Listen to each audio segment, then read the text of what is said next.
Good evening and welcome to the January 26th meeting of the North Andover Select Board. I'd like to call the meeting to order at 7:01 p.m. And we'll move to our first item, which is public comment. As of the time of this meeting, we had not received any public comment, correct? Okay. Correct. So that being the case, we will go ahead and move on to our new business. And we had some public hearings scheduled for tonight, and items A, B, C, D, and E will all, which are public hearings with Massachusetts Electric Company and Eversource, will all be tabled until February 9th, 2026. So on that note, we'll quickly move on to item F, which is our request to set the fees for Stevens Pond. And I know we have Rick Gorman and Joe Augusto with us tonight to have that discussion. So thank you for joining us. Thank you, everybody. Annual visit to the Select Board to discuss Stevens Pond. Melissa and I have had extended conversations about this. Last summer, we did have a much better summer. As a matter of fact, we had great water tests for the beginning of the summer. Unfortunately, things did take a tailspin the last 2 weeks. So we were actually open for 7 of the 9 weeks. Obviously, our ultimate goal is to be open for the entire 9 weeks. We continue to obviously work on this. We had a wrap-up meeting in October. And Joe will lead a warm-up meeting in March to start planning for this year. I think it's Melissa and I's opinion that we go a second year without charging fees for the resident. We had the most residents ever sign up for a permit, probably because it was free. But we had a tremendous amount of residents that never come before that came. I think we are earning the trust back of the community that we are invested in Stevens Pond and trying to do everything. I do need to shout out all of our town departments that work collaboratively, whether it's the health department, the water treatment plant, DPW, the youth center, a variety of town manager's office. We are committed to continue doing this, and we are looking forward to having another good summer down there. So it'd be my recommendation and my last recommendation that we go a second year with no fees charged, and that the town manager's office and Joe going forward would have future discussions to get back to where we were before. I'm not sure Melissa wants to chime in on anything with that. That's it. We're on the same page. Worked last year, so we'd like to continue it. I have a quick question. It's great that we had many more signups and new people using. Do you have any idea what percentage of people who signed up for a pass actually used it? I don't know. Yeah, Demi actually did really good statistics on that. So although we had as many permits we had, there was still probably about 30% that did not come up and pick up their permits, but just had the ability to do that.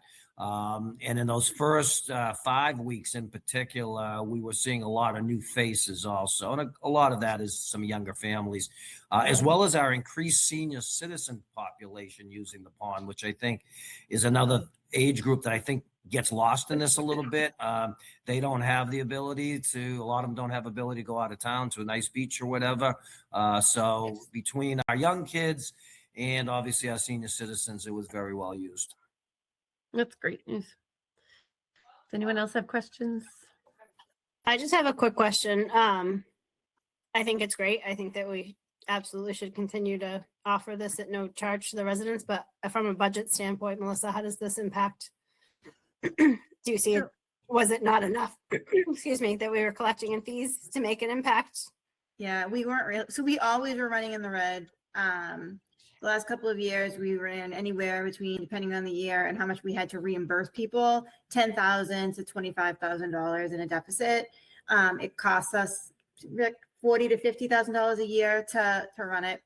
So correct. And last year was about $50,000 in obviously salaries for our lifeguards and stuff, with no money coming in. Right. And so we had absorbed all of that. We already had absorbed the initial deficit amount over the years. It was about a $15 $20,000 amount that we absorbed last year.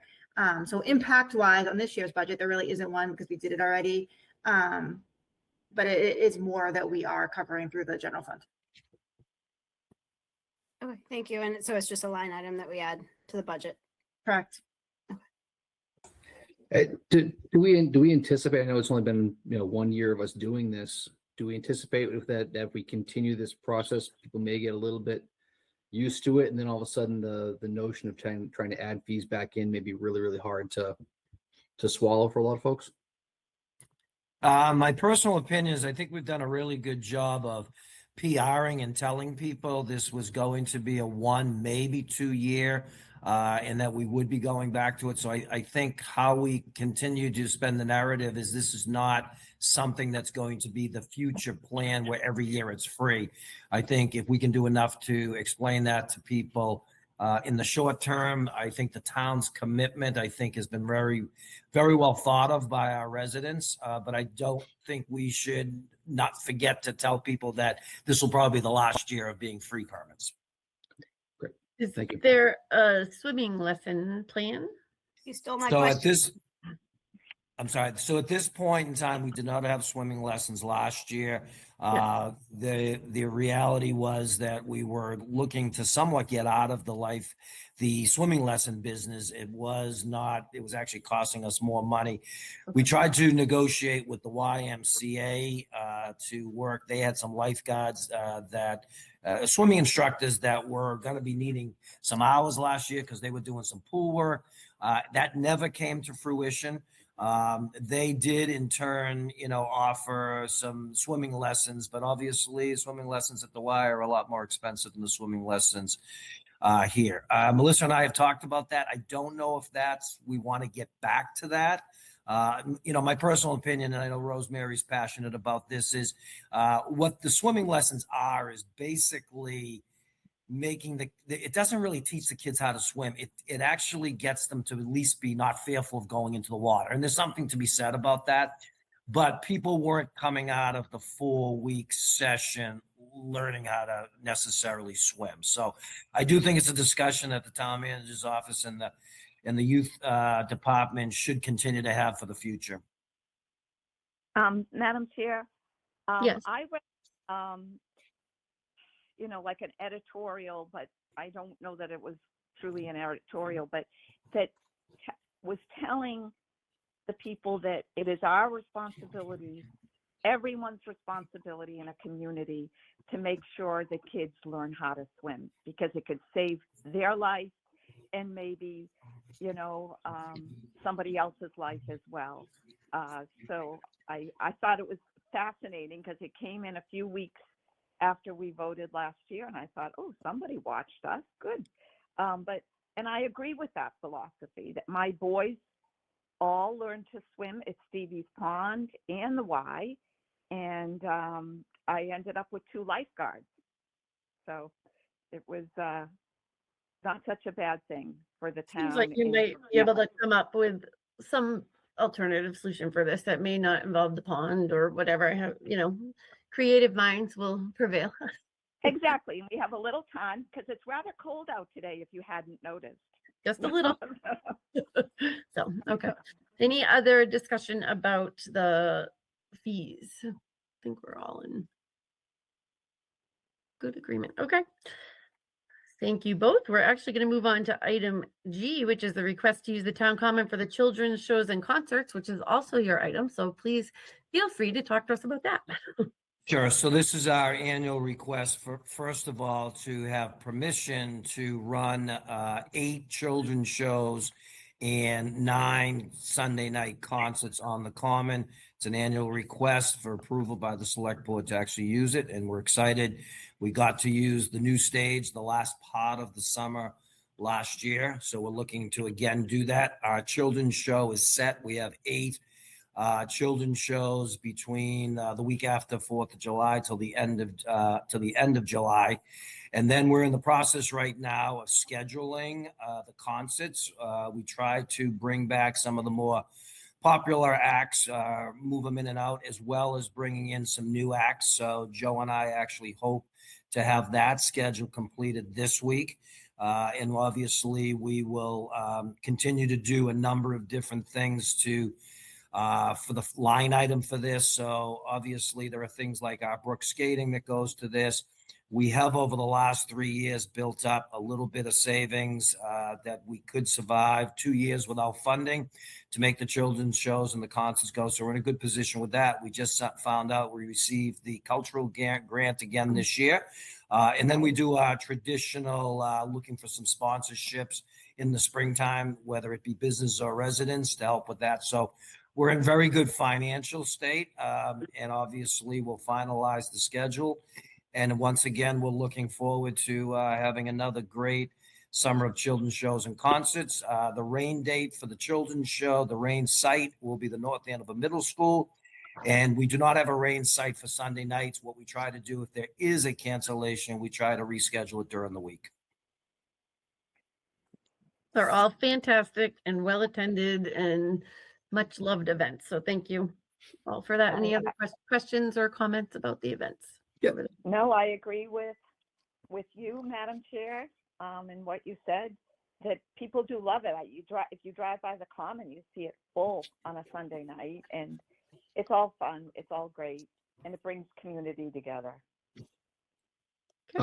Certainly echo that. I think it's terrific. And you mentioned you got to use the new stage a little bit at the end of last year. Has the expanded stage been able to open up any other avenues for programming or any ideas, whether it's larger bands or whatnot? Have you been able to do anything with that this year? Yeah, I mean, it was great working with Lori and other people on doing this. We spent a lot of time on the size of the stage because the previous one did not really meet our needs with some of the larger bands that we had. So we found that this past year that it actually worked out well for some of our larger groups.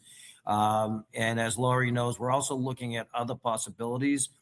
We have an exercise program that the town helps sponsors that uses the stage. We obviously have our number of our events like sheep sharing 4th of July, as well as some other school programs that have actually a drama group used it last year. So I think it's going to get great use. It's great size. It's unbelievably durable. So we won't be talking about having to have a new stage in a while. I think it's just a great job. Kudos to Lori and everybody. It was a great addition to the Common, and I think it allows more programming. Absolutely. Agreed. All good. All right. On that note, I will take a motion. Madam Chair, I'll move approval I move to approve the request of Youth Services to use the town common for the summer children's shows and concerts. I have a I'll motion. second. I have a motion and a second. Roll call vote, please. Rosemary, Aye. Laura, Yes. Brian, Yes. Dave, Aye. and the chair votes yes. So we're looking forward to it. Thank you very much. Okay, thanks, everybody. Thank you. Thanks, A lot Rick. of hard work. We appreciate it. All right, we're going to move on to item H, which is the election working group report. This really great group of hardworking people got together after a citizen's petition last year to study the impacts of changing the election date. And we're happy to welcome Pat Grimm, who is an election supervisor, to present the information that came out of the working group. So, and I believe Don Warren is here too, if we have questions. So thank you all. And I'll pass it over to Pat. Okay, thank you. First of all, I'd like to thank all of you for all of the work that you do for the town and for taking the time to consider this issue. I'm going to try to share my screen. Let's see if this is going to work. Are you seeing my presentation now? Yes. Yes. Okay, great. So I know that y'all have a packed agenda tonight and that you have our full report. So I'm going to keep this very brief. I agreed to try to keep this to 5 minutes. But then I'm happy to go into more detail, and along with others from the working group, we'll take any questions that you might have. And for members of the public who may be watching, the full report of the election working group is available. The link is included in the agenda for tonight's select board meeting. The The election working group was charged to look at the impact of changing the date for the annual town election. And there were a number of factors that we were asked to consider, including would it increase voter turnout? Would it increase the number of candidates? And what would the impact be on the town clerk and the election staff? And also what would be potentially any financial impacts? There were 10 people appointed to the working group. They represented the town staff and town residents who represented major constituencies that are actively engaged in promoting and participating in local elections. The first missed a slide there. The first phase of our process included gathering data from the public with 2 flash vote surveys, and then reaching out to other town clerks to see if there were any other towns that had changed election dates, and also reaching out to recent candidates for local office. I think that you were probably each contacted as part of that. And in interest of keeping this brief, I won't go through the details of the surveys, but a few of the findings that factored into our thinking included that when asked what factors influence voter participation in local elections, very few respondents selected time of year. The majority noted ballot competitiveness and interest in local issues. And I'll talk in a moment about the 3 dates that we considered as alternatives to the current date. But at the time of the October survey, we were focusing on the possibility of early June as an election date. And when asked whether they would prefer June versus the last Tuesday in March, there were more votes for March than there were for June. There were also another 30% who either weren't sure or recommended other dates, most notably November, which I'll get into in a moment. Our December survey focused on running for office, and of those who responded, only 2% noted time of year as a challenge that may have influenced them not to run, or that was a challenge if they were someone who has run. The only town that we could find that has done a recent change to the date of their local election was Walpole. They only shifted by 1 week, but significantly from Saturday to Tuesday, and away from the day before their high school graduation. And they noted they have not seen a change in voter turnout. And I won't go through the comments from recent candidates since most of you are probably in this meeting.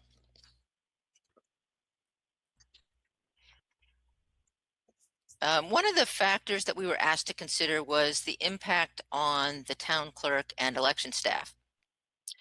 As you all know, we only have 3 full-time employees in the town clerk's office. We also utilize over 100 additional sworn election workers. And there may be a common misconception that elections are a big one-day event. And prior to 2020, that may have somewhat been true.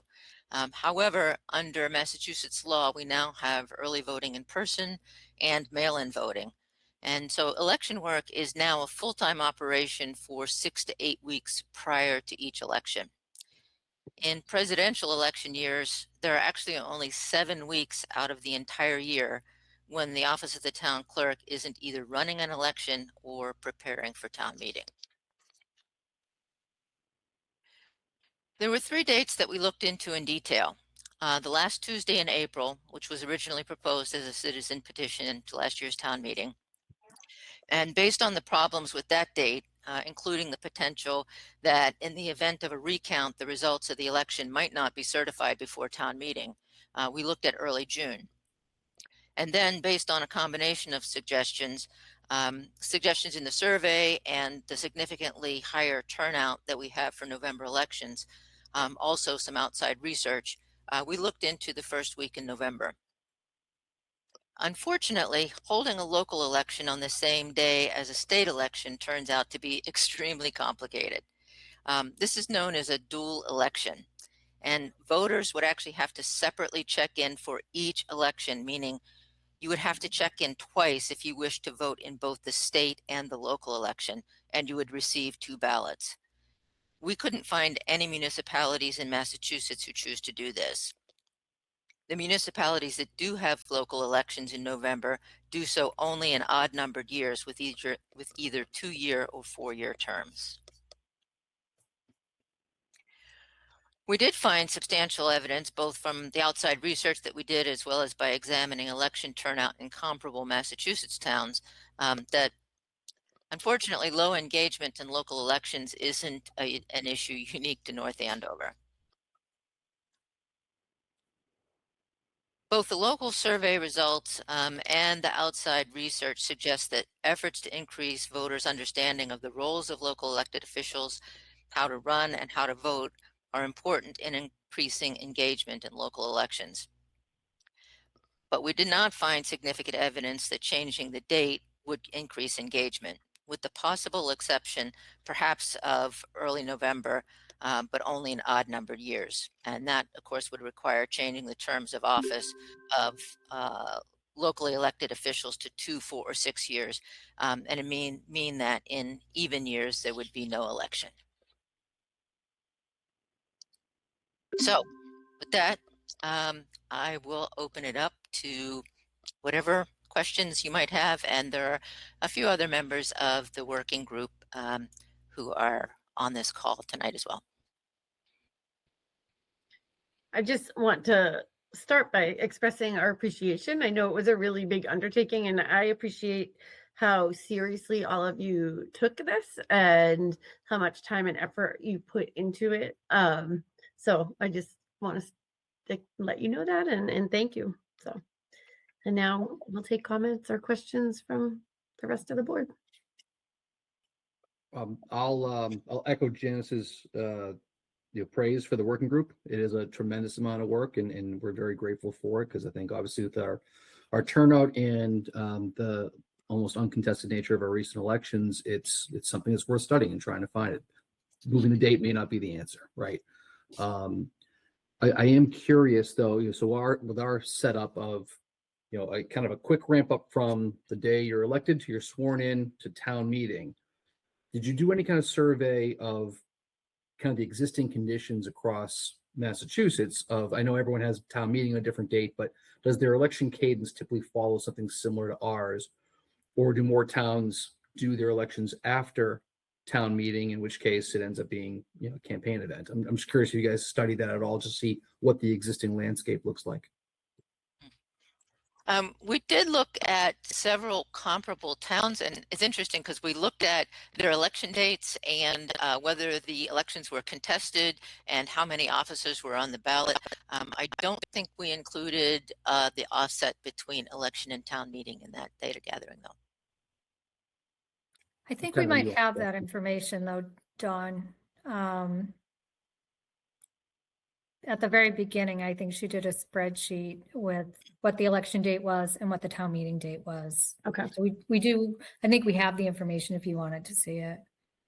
I mean, at the end of the day, I mean, if you look at that and then you look at the two factors we're trying to solve for, voter turnout and contested elections, if there's no correlation, then Which is Mhm. essentially what you guys found. I mean, maybe not in exactly that way, but what you found is that Yeah. people are saying there's no correlation between their decision to run and any of those factors. It is like, Yeah.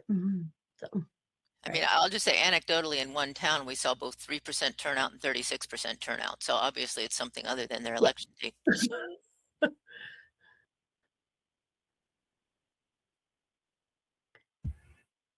any other comments or questions? Oh, hi, Heather. Hi, can I add something? Yes. Yeah, so as the League of Women Voters member here on this board, it makes a lot of sense what our findings were in terms of people wanting more information about offices, understanding what the role is, understanding voting, when our elections, getting more information. The analogy, though, I keep using as someone who has repeatedly done candidates forums and other things is that, the saying, you can bring a horse to water, but you can't make them drink. I think we're also having issues getting the horse to the water. So that's something I think we need to look at going forward in terms of how do you engage people in a variety of ways. That I think has to be a multi-pronged kind of approach, so that everybody understands how the town works and how they can be engaged and informed.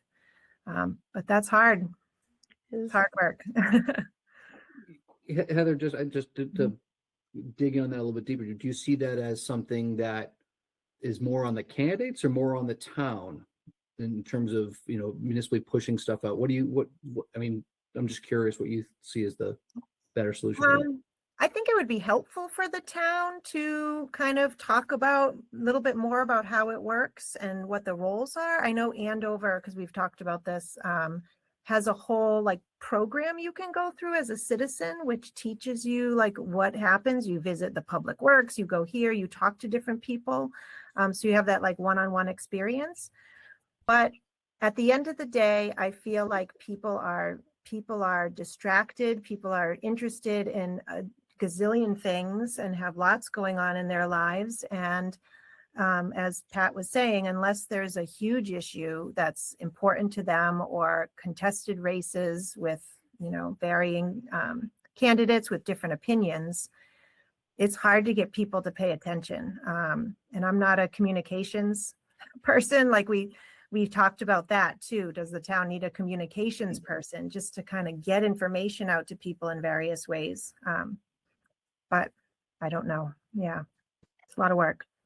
And certainly one of the things that along that line, one of the things that we learned from a couple of different research projects that were done specifically into this issue of low turnout for local elections was the importance, especially in today's fractured communications environment, of getting information to people where they already are, as opposed to expecting them to seek out information. So that's a matter of whether it's, getting civic education in people's hands while they're paying their, tax bills, hopefully turning in their town census, or whether it's through other avenues, where they are that are kind of outside of the town's responsibility, but where they are meeting socially or for whatever other purposes.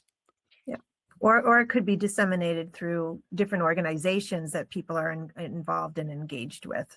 So it could come from the town or from the league or from wherever, and then it's, disseminated through places where people go, as Pat said, but it could be other organizations as well.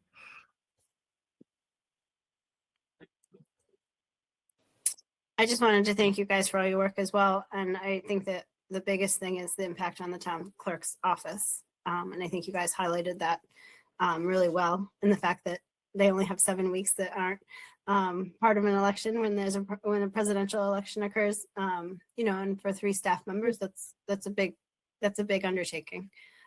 So I appreciate you highlighting that because I think that was a big concern that we had when it was brought forward to begin with. So. Yes. All right. Any other comments or questions? Okay. Thank you very much to the whole working group, and we appreciate your presentation tonight. Oh, you're quite welcome.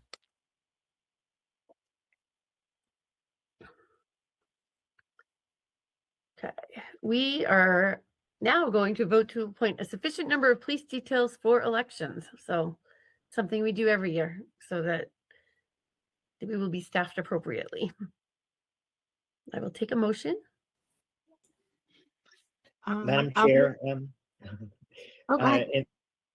in accordance with Massachusetts General Laws, Chapter 54, Section 72, move that the Select Board appoint the number of police details for the elections that is recommended by the Chief of Police. Second. I have a motion and a second. We're going to take a roll call vote. Rosemary?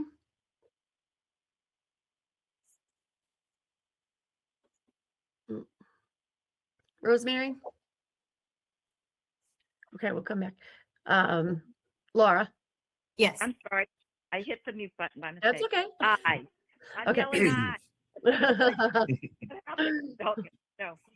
No, it's all good. Aye. Thanks. Laura? Yes. Okay. Brian? Yes. Dave? Aye. And the chair votes yes. So we are all set. Moving on to our vote to open the 2026 town meeting warrant at 8 a.m. on January 27th. Wow. 27th, 2026, and close it on March 9th, 2026 at 4:30 p.m. Any discussion, questions, comments? It's tomorrow morning, right? That is tomorrow. There we go. Madam Chair, I'll move the select board open the warrant for the May 12th, 2026 annual town meeting at 8 a.m. on January 27th, 2026, and close the warrant at 4:30 p.m. on March 9th, 2026. I have a motion Second. and a second. We'll take a roll call vote. Rosemary, Aye. Laura, Yes. Brian, Yes. Dave, I feel like we just had an annual meeting like a month ago, but yes. and the chair votes yes. So it's time to open the warrant. Okay. Next actually is item K, which is the request of the Poet Laureate Committee to set a rain date of July 18th, 2026 for the Anne Bradstreet Day of Gratitude on the Town Common. So we've already approved the date of this event, and very wisely, they're asking for a rain date. And I'll take a motion. I move that the select board approve the request of the Poet Laureate Committee to set the rain date of July 18th, 2026 for the Anne Bradstreet Day of Gratitude. I'll second. Second. I have a motion and a second. We'll take a roll call vote. Rosemary, Aye. Laura, Yes. Brian, Yes. Dave, They do an awesome job. Aye. and the chair votes yes. So they will now have a rain date. Although I think all of our precipitation for the year came today. So, and item L is the waiver of the right of first refusal for affordable unit at 119 Cortland Drive. This is sort of standard what we do each and every time. So if there are no questions, I will take a motion. Move that the Madam select Chair. board, yeah, sorry. All you did. I move that the select board waive the right of first refusal for the affordable unit at 119 Cortland Drive. Second. I have a motion and a second. I'll take a roll call vote. Rosemary Aye. and Laura Yes. and Brian, Yes. Dave, Aye. and the chair votes yes. Perfect. Item M is the appointment of Eileen Kelly to the Board of Registrars. She's already currently on the Board of Registrars, right? And we are just reappointing her, I think. Is that true? Yes, reappointment. If there Yes. are no questions about that, I will take a motion. I'll move that the select board reappoint Eileen Kelly to the Board of Registrars. I'll second. I have a I'll motion second and a that. Okay, I have a motion and a second. We're going to take a roll call vote. Rosemary Aye. and Laura Yes. and Brian Yes. and Dave, Aye. and the chair votes yes. All right, we are going to move into licensing, so I'll take a motion. So moved. I Second. have a motion and a second. Roll call vote. Rosemary Aye. and Laura. Brian, did I hear Laura? Yes. Dave. Aye. And the chair votes yes, so we are now in licensing. Turning it over to you, Dave. All right. We have one application from Eldridge Brigg Leland of Marblehead Ridge Farm LLC for a change of hours and an entertainment license. Brigg, are you on the? Currently their hours are Monday through Wednesday. Monday through Wednesday they're closed unless it's a holiday. Thursday and Friday 4 to 9. Saturday and Sunday 1 to 9. Brigg, do you want to discuss your application? Absolutely. Thank you, Chair. Thank you, Select Board members. Hello, Town Manager, and Dawn. Thank you for all your help with this. Thank you for considering our application. We are requesting an extension of our existing hours, basically so that we have the flexibility to be open when our customers expect us to be. As the chairman mentioned, our current hours are pretty limited. So what we're asking for is the ability to be open weeknights from 11 a.m. to 9 p.m. and weekend nights and holidays from 11 a.m. to 10 p.m. We do not anticipate being open this full schedule all the time. So for example, for dry January, we are only open this month on Saturdays, but we would like this flexibility going forward. I am also requesting a entertainment license during our open hours and only in the areas that we are approved to sell alcohol. We would like to be able to offer entertainment such as local artisan makers fair, live acoustic music, and even stream, the Super Bowl with the Patriots, right? These requests support our business as we continue to offer a relaxing boutique winery experience for our community. I'd be happy to answer any questions. Thank you. Do you anticipate any of the entertainment piece of it taking place outside? Yes, we do. But I am very mindful of our neighbors. I also live on the property. So we do anticipate some music and some noise outside. We might have some light, like I said, light acoustic music on a beautiful, summer night. We might have some background noise with some Bluetooth speakers and where people sit outside. So that's what we're envisioning. And another example would be, this was kind of a cool idea, but do like a movie night with a projection against one of the barns, offer something special like that. So I don't think North Andover has a noise ordinance, but what steps do you plan on taking to ensure, that the noise levels are reasonable given it's in a residential area? Sure. Well, I mean, number one, I've talked to all of the abutters that are willing to talk to me. I'm also very familiar with the state's requirements. So the DEP has a noise regulation that says 10 decibels above ambient is the limit. So I'm very aware of that. What else can I say? I guess, I modeled this also after another similar application from another farm right down the road. So this is exactly the same that has been approved by this board. Actually, 1 year ago.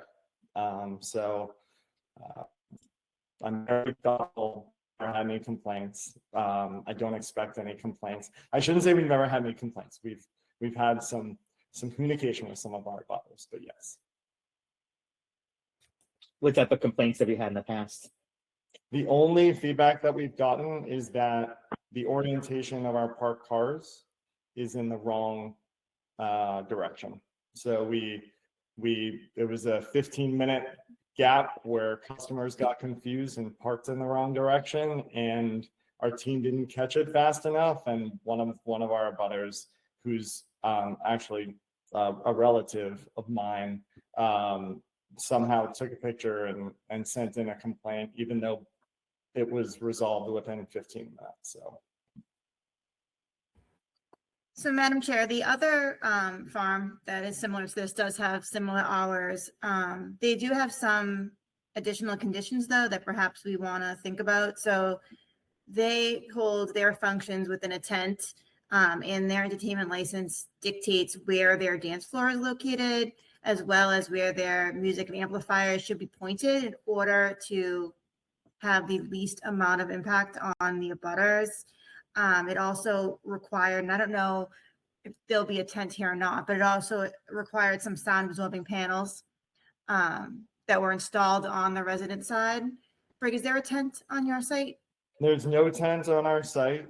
My thought was that the speakers would be pointing towards our buildings. I mean, we have these massive barns, and I do not. I mean, we could consider doing something, but I don't have a plan for a tent. We would only be doing this in fair weather at this point. I do think that maybe some point we'll have a tent, but not right now.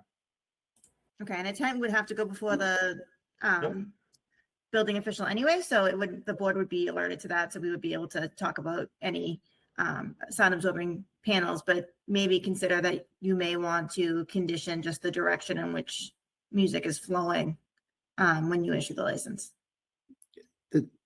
Melissa, the sound barriers that were put up at the other property, was that done after the license was issued and they were able to do sound study to determine it was too loud, or was that just? So thought- it was a while ago, but what happened basically is that they were issued a license, an entertainment license. There was a series of complaints. There was a noise study that was conducted, and then recommendations were made, which have been followed since regarding the. And we've had similar situations as well with Stevens Coolidge, right, with the placement of their DJ equipment as well as their bathrooms. So it's not unusual for us to put these types of conditions on. Just trying to think through what could end up being an issue moving forward. This does have the same hours as the farm, though. Does it? I mean, I guess it's hard to do any of that until you do have it. an event to do the sound study of, right? So,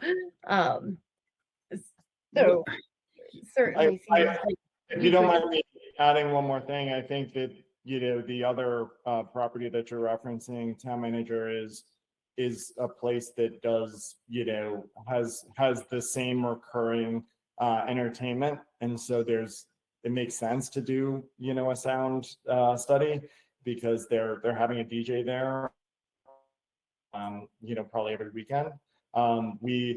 First off, I do not anticipate having a DJ / reception for a wedding outside. I am in the process of working on another similar project and in a different town, and we made the decision to not do any sort of wedding reception outside. So we don't plan to have the same circumstances as this other farm here. I think for me, it's like as long as we're open to continuing the discussion, if there is a problem going down the road. I mean, you're talking about acoustic music, you're talking about, I think if we can all work together, if there are issues, then I've always felt that that's the right approach with these types of things. And I think my track record shows that. So the only, Chairman, the only complaint we've ever gotten was from a family member. So, and it, as I pointed out, it wasn't. So I welcome open communication. I also welcome feedback, and we are committed to this community, and that's the whole point of this. Mr. Chair, if I may, first of all, Brig, thank you for the application. Obviously a fan of everything you're doing there and the way you're repurposing, that property.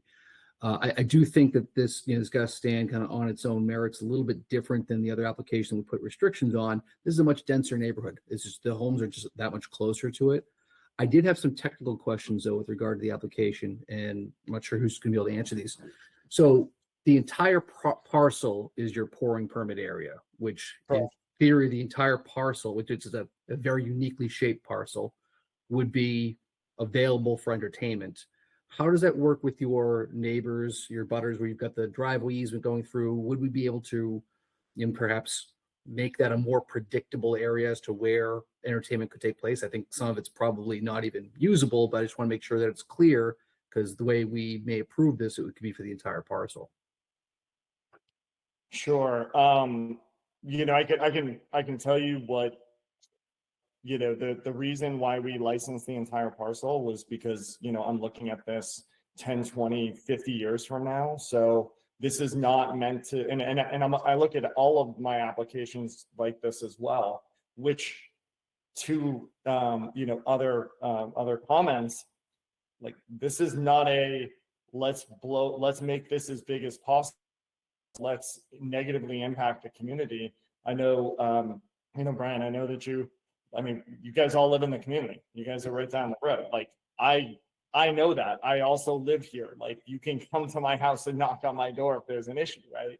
And I tell all the abutters that, and nobody's ever said anything. So as much as, you guys want to put constraints, and I understand, because you want to make sure that whatever is approved isn't going to negatively affect anybody else. I think we just really want to come up with something reasonable that also gives me the flexibility that as my business evolves and changes, so long as I'm not negatively impacting anybody, which, by the way, I would say most of our customers are North Andover residents. It all matters, and that's the whole point of this. So I don't have a clear answer for you, Brian, because I think of this like 50 years from now, and maybe that's not the right approach here, but I look at it and I go, I don't know if I want to do a movie projection against the barn, but when I design that program, I really want to make sure that it's a positive and I'm not getting any calls or complaints from anybody. So, but to your point, right now we're envisioning most of the entertainment inside in our tasting room. When there is good weather outside, we might have a couple of Bluetooth speakers that are doing, relaxing wine drinking style music. We might have a couple of special events and activities, but again, they're going to be closer to the barns and the buildings. So the odd shape of the property, the areas that are isolated and excluded, I don't plan to use them, if at all. But if we put in a rail trail, my property would have bought that, and who knows, maybe I'll put up something down there. Like I don't know. I appreciate the forward thinking on that. It's I know it's the with the easements and everything else a little bit unique, and I just want to make sure that we're doing our due diligence behind this as well when we're asking these questions. So thank you. Mr. Chair, I think based on the fact that we have not received any public comment about this, I know we had potentially thought we might wait to vote, but I would like to make a motion that we approve the operating hour and entertainment license application, and require like a 3-month check-in 3 months from now to make sure it's all going okay, and we can take it from there. So I would like to make that. Not to cut you off, sorry, Janice. But we should probably extend that. I mean, 3 months. 6 months because it's still going to be winter in 3 months. Yeah, thanks for bursting my bubble, Lauren. I mean, I hope we are, but I just don't think we're going to get there. Like end of May check-in. Is that? Sure, it's all going well. So Janice, can you repeat your motion? So I would like to make a motion that we approve the request to change the operating hours and the entertainment license application request, conditioning that we have a check-in by the end of May to make sure that it is all going well and we haven't received any complaints that we need to work around. So it's a 4-month approval? Well, no, just the condition is the check-in. We can approve it. Yeah. Conditioned on, so the motion is to approve the application, but conditioned on a 4-month revisit. Yeah, check-in. You want to reserve your right to add conditions to the license. Okay. Yes. Yeah. Do So we would want- we? No, go ahead. Sorry. No, I was going to say, would we be, or should we have the motion seconded before we discuss it further? I was going to ask if there was a second. I'll second it so we can continue the discussion. Okay. Would we be better served by making it only a 4-month approval and having to have it come back? Laurie, is that or 5? I'd be happy with us to get us into the summer. Can add? Dawn, I don't know if you can do that. Okay. Dawn's I think you have on to the do it through January. call, right? Yeah. John's agreeing. Yeah, I think you have to do it through January. Yeah, it's Yeah. a 12-month license. Yeah, but Okay. I do think that it would be good to have a check-in, just so we can make sure that we're not getting complaints in any other departments. Yep. I can add that right now to my calendar. Okay. So that check-in then is just we check the file and We it's all good make and nothing has, maybe Greg doesn't have to come back unless there is an issue, right? Is that? Yes, we'll reach out to Greg and have a conversation, make sure that things are going fine, talk to the different departments, talk to 911, see if there've been any noise complaints, et cetera. And that way you'll be aware. The nightmare scenario that I have in my head, which I'm sure will never happen there, is remember when we had the rock band at the Stevens Coolidge?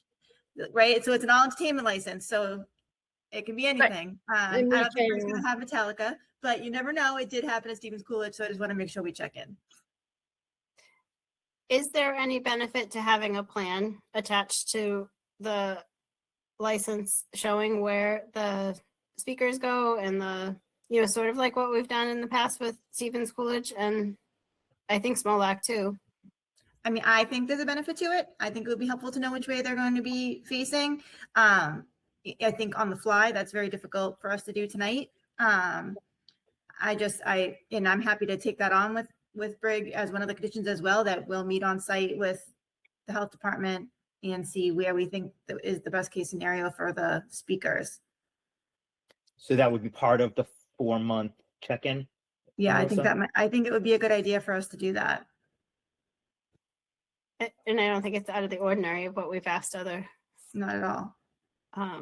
just so we have something that we all sort of agree on. I'm happy to do that. I think that is perfectly fine. I worry a little bit, like, if he's gonna have a different kind of event, he may need to move those Mhm. speakers to a different location. Like, I don't want to pigeonhole into like, you can only have speakers in these spots. No, I don't want to pigeonhole them at all. I think some conversation is good though. I think that makes sense. Lori? Thank you. I think that the results of the sound study determined where the speakers were to go, if that helps at all, at the other location. It was a very valuable tool for everyone to have so that you knew, where things were supposed to go. And that was following complaints from noise violations, correct? Mhm. Mhm. Yep, and there was done, and it was repeated after the sound panels were put up during an event, so they could make sure that all It of these have to steps be that they during were an event. taking Just- were yeah. effective. So there were 2 sound studies, one to determine best location and one to test it out. Yeah, they tested it after they put the panels up. So is it Mr. more Chair. that we should let this kind of go and then if we get complaints, then do a sound study or? Let's do that. Let's give the 4-month check-in. We'll see if any complaints have come in. In the meanwhile, if we're finding that we're getting excessive 911 calls, I'll put it back on the agenda before the 4-month period. Janice, would you accept a friendly amendment to 6 months, not 4? Give us more time 6 for months outdoor. or What's that? 6 months and what? Just to 6 months instead of 4 for the check-in to have Yeah. a longer To outdoor get period. through the more, that's perfectly fine. Brian, that would require a motion to amend. Mr. Chair, I make a motion to amend the previous motion to a 6-month check-in instead of 4. Okay. Is there a second on the motion to amend? A second. Second. Any further Rosemary, do you have anything to add or questions? No, but thank you for asking. I'm good. Any further discussion on the motion? Not by Okay. me. Anyone else on the meeting? On the call? Okay. So roll call. Rosemary? Yeah. Yes. Rosemary, Aye. your vote? Okay. Aye. Ms. Bates? Yes. Mr. Roach? Yes. Ms. Phillips? Yes. Okay. Chair votes aye. Thank you very much. Thank you. Thank you, everybody. Correct. Thank you. I'll look for motion to close licensing. Entertain a moved. license motion. Okay. So Is there a moved. second? Second. For discussion on the motion? Okay, hearing none. Rosemary? I'm sorry, I didn't hear what you said at the beginning of just that last This is- statement. It's a motion to close licensing. Oh, so moved. Ms. Bates? Yes. Mr. Roach? Yes. Ms. Phillips? Yes. Chair votes yes. Back to you, Ms. Chair. Okay.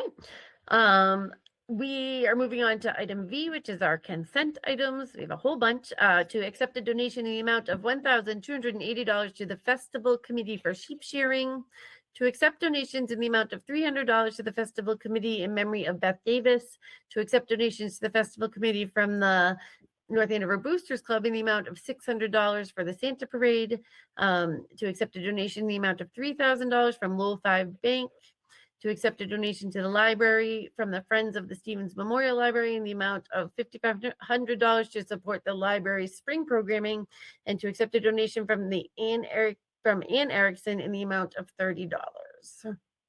I will take a motion. Ms. Chair, I'll move that the select board accept all consent items. I'll second. I have a motion and a second. Any further discussion? Can I actually ask, is that the $3,000 from Lowell 5 Bank, was that to the festival committee or was, oh, I didn't look. No, they actually asked for it to be used for food insecurity. Perfect. Okay, that's great. That's nice. It's not restricted to that, but Yeah, that was that's their intent. Okay, suggestion. that's awesome. Thank you. So, okay, I'll take a roll call vote. Rosemary? Aye. Okay, Laura? Yes. Brian? Yes. Dave? Aye. And the chair votes yes. Thank you. Approval of minutes, the open session minutes of January 5th, 2026. Has everyone had a chance to review them? I will say, I noticed that there was no calling to order time. So I think might have to get it from Cam, maybe. I don't know, but that's the only thing I noticed. We But can get other that than problem.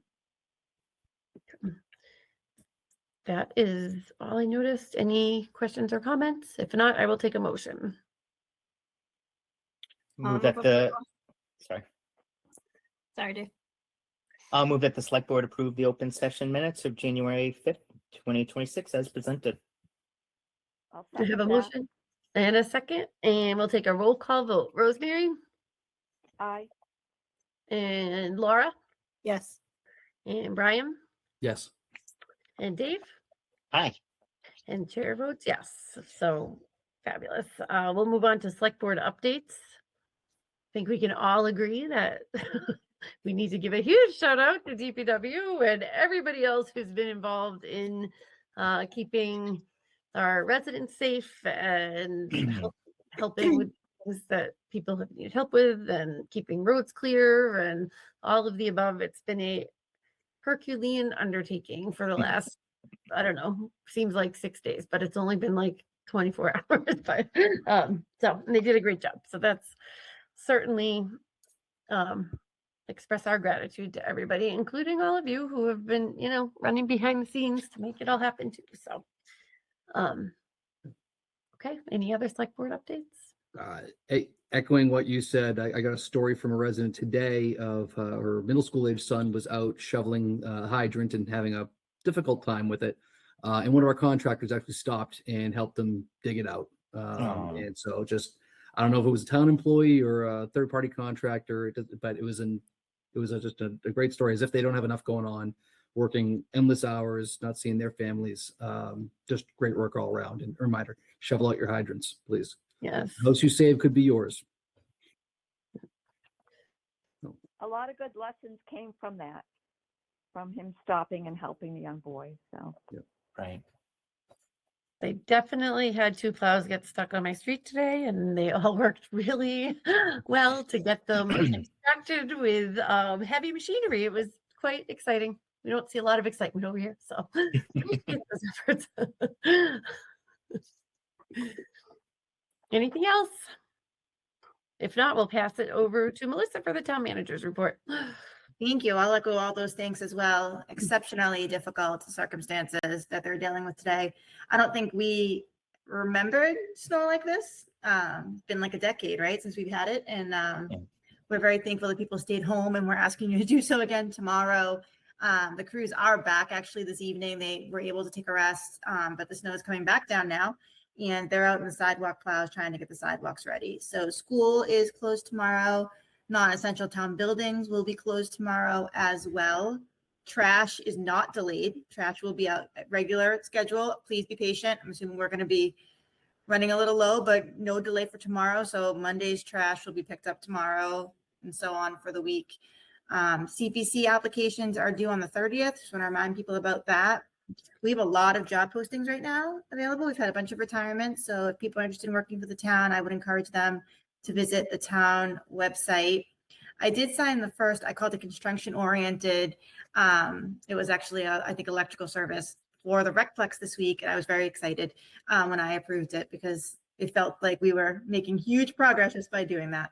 So that was exciting. So kudos to Laurie for keeping that project online. We're going to see that kicking off soon. We had Bonnie down in our community development department retire this last week. So we wanted to thank her as well. Budget hearings, internal one started today. And also attached to my report is the school department's monthly update for you to read. It is quite lengthy, but the good news is that they are in line to be within their fiscal year 26 budget at this time. We're continuing to work with them on that, but they're doing a great job on keeping that all in line, and we have continued those monthly meetings. It's great. Thank you. Can I ask a quick question on that last point, Sure. Melissa? So Absolutely. you're basically your last meeting, the 21st. I mean, obviously thrilled to see the estimated expenditures below the budget amount. That's great, especially even at this point in the year. It's tight. So having spent some time in those meetings, do you anticipate anything that we should be watching as these reports come up monthly that's going to say, okay, maybe things are trending in the wrong direction? Is there anything in particular you would suggest we look at just to keep an eye out for? So one of the very positive things about this is that they actually are not breaking into their circuit breaker for the year. So they have that circuit breaker cushion, which is great, and they'll be using to offset some of their budget for next year. They've made monumental strides in managing to keep that circuit breaker money available. So any crazy surprises, they will be able to absorb themselves or by going and using the allotment from the finance committee reserve at this time, what we know. Salaries are very much in line, which is great, and we appreciate. The things that we look for are obviously changes in special education, which happen, changes in special ed transportation, which can be an anomaly, and then homelessness. And so those are the three things that we kind of watch the closest with them. These monthly meetings have been really helpful because just make sure that we're all on the same page. We're all looking at the same data, which is huge. And so those are the three lines that I continue to watch as we meet monthly. Thank you. That's exactly what I was wondering. Okay. Melissa, so I couldn't quite hear a little piece of what you said, but were you reminding the public that if there are mistakes on their tax bill, or is that date already passed? Oh, nope. If you want to apply for an abatement on your taxes, that's February 1st is the date for that. Oh, February. Okay, so if there's a mistake or something they don't understand, that there is an opportunity to make an appeal to the assessor's office. Okay, Yes. I just like to remind people of that because once that date is passed, it's passed. And you Yes, the can't state law go does back not and allow do us to it. extend it. So Yeah, very strict. okay, great, thank you. Melissa, just a quick question with town buildings being closed again tomorrow. If people need to get in touch with anyone, how does that, is it going to a voicemail or is it being answered or? So the directories are all posted on our essentials notice. And so we are answering voicemails. Everyone has their computer. Everyone was instructed to bring their computers home because we knew this was coming on Friday. So everyone's computers are home with them. And we've transitioned all of our meetings to virtual. So we all saw a lot of each other today inside these little squares. We've moved room around, so it would be a little more exciting. But yes, numbers are available on the directory and people can feel free to call. And we're answering all the voicemails. Thank you. Makes me appreciate we don't have to be on Zoom all the time anymore. Oh, yes. I'm having flashbacks to COVID. It does make for a long day because you don't really stop. You just keep going. So All right.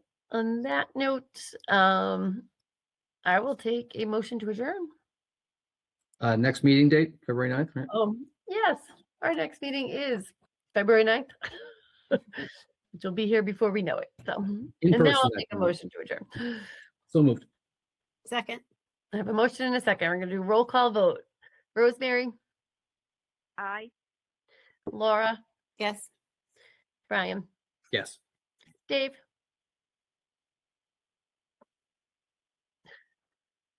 Dave, I can't. Oh, you're muted, maybe. We can't adjourn. We have a majority. That's true. And the chair votes yes. All right. We got you. All right. Good night, everyone. Good night. Thanks, everybody. Good night. Thank you. Stay Good safe. night. Thanks.